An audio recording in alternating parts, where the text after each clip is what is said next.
안녕하세요, 메슬로입니다. 오늘은 0708 시즌 제2의 첼시라고 불린 포츠머스가 FA컵 우승을 차지했던 스토리에 대해 알아보도록 하겠습니다. 그럼 바로 시작해보죠.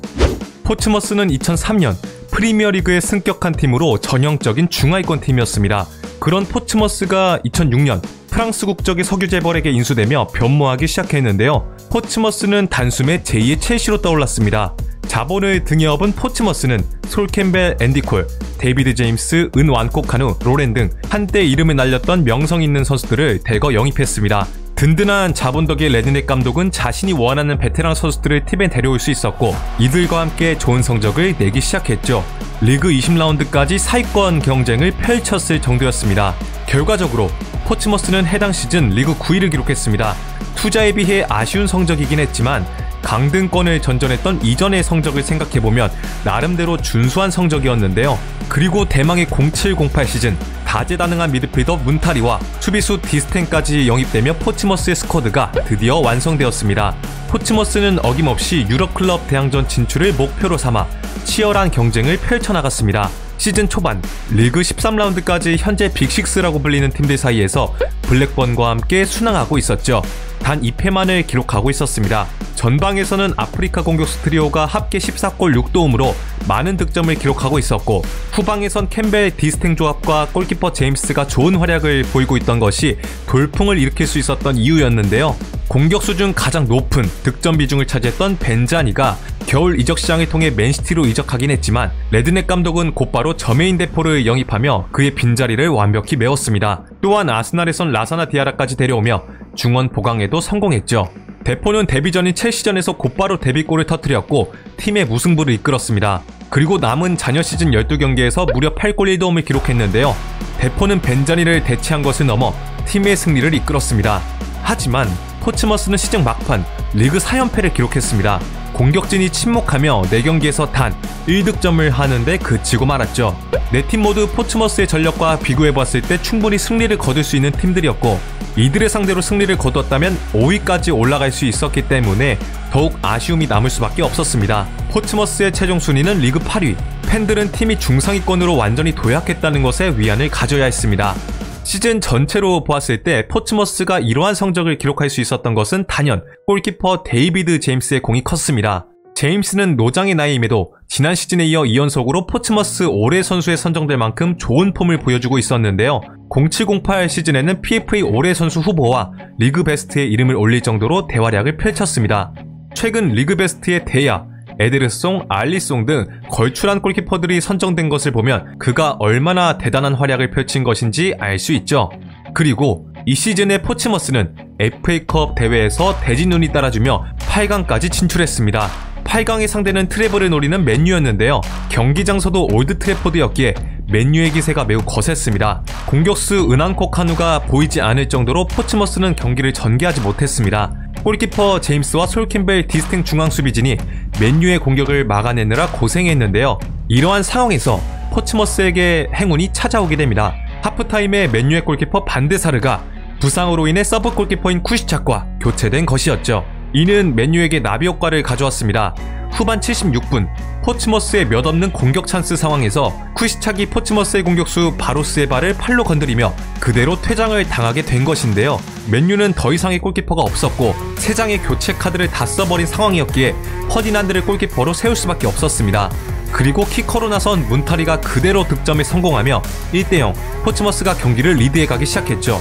이후 포츠머스가 1점차 리드를 지켜내면서 맨유를 상대로 승리를 거둘 수 있었습니다. 4강의 상대는 웨스트 브로미치 알비온, 당시 2부 리그에서 프리미어리그 승격이 확실시된 팀이었습니다. 이 팀엔 과거 프리미어리그 득점왕 출신인 케빈 필립스가 최전방을 지키고 있었죠. 이 경기는 은한코 카누의 득점으로 1대0 가볍게 승리할 수 있었습니다. 그렇게 포츠머스는 FA컵 결승 진출에 성공했는데요. 결승전의 상대는 카디프시티였습니다. 카디프시티는 첼시의 전설 하셀바 잉크를 필두로 FA컵 대회에서 돌풍을 일으키고 있었습니다. 심지어 이 팀엔 로비 파울러와 유망주 아론 램지도 있었었죠. 카디프시티 또한 대진 눈이 따라주었기 때문에 결승에 진출할 수 있었습니다. 경기는 생각보다 싱거웠습니다. 두 팀의 전력차가 여실히 드러났는데요. 카디프 시티는 경기 내내 포츠머스에게 고전했습니다. 포츠머스는 전반 37분경 은완코 카누가 넣은 득점을 남은 시간 동안 잘 지켜냈습니다. 결과적으로 포츠머스는 69년 만에 FA컵 우승을 차지하게 되죠. 이는 95-96 시즌 이후 빅4를 제외한 팀에서 처음으로 FA컵 우승을 거둔 것이었습니다.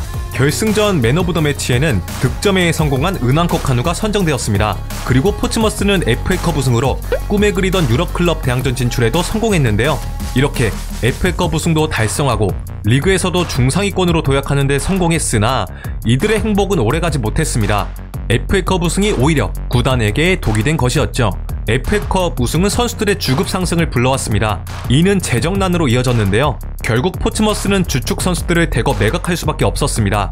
심지어 08-09 시즌 중에 레드넥 감독마저 토트넘으로 떠나게 되면서 포츠머스는 쇠퇴의 길로 들어서게 되죠. FA컵 우승 후 불과 2시즌 만인 2010년 2부 리그로 강등되고 말았습니다.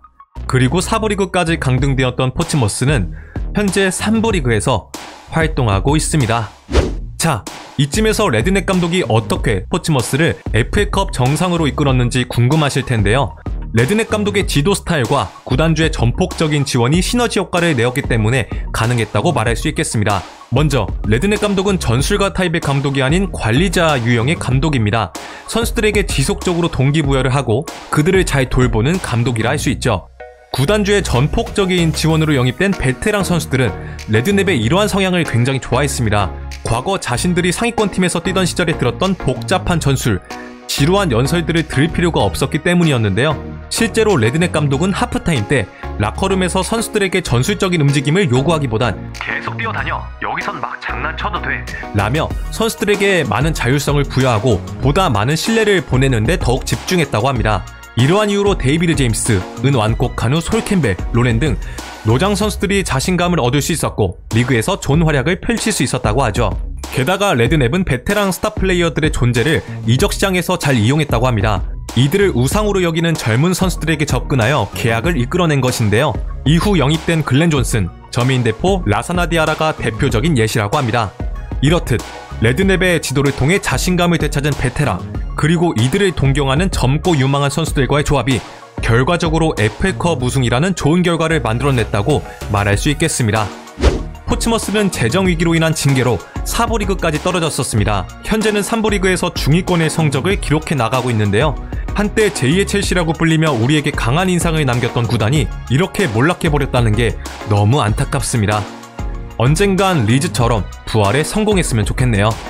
자, 지금까지 FA컵 우승을 차지했던 포츠머스의 07-08 시즌 스토리에 대해 알아보았습니다. 재밌게 보셨다면 좋아요와 구독을 부탁드리며 다음에는 더 재밌는 컨텐츠로 찾아뵙도록 하겠습니다.